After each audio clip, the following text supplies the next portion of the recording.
So guys, तो आज बृहस्पतिवार है। मैं आज क्रिसमस डे, आप देख सकते हैं हमारी दुकानें आज कितना खाली है, पब्लिक कोई भी नहीं है।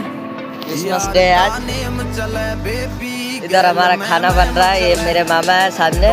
इधर खाना का दुकान है, ये देख चाय का ये दुकान है। इधर ये आलू छिल रहा है ये लड़का। इधर पठान मामा प्याज छिल रहा है। मिस्त्री खैनी बना रहा है, खाएगा पहले। ये हमारा चाय का दुकान है। आज क्रिसमस डे, आज कितना खाली है, वरना बहुत भीड़ रहता है। वीडियो को शेयर करें, लाइक करें, सब्सक्राइब करें। ओके, अब मिलते हैं अगली वीडियो पे।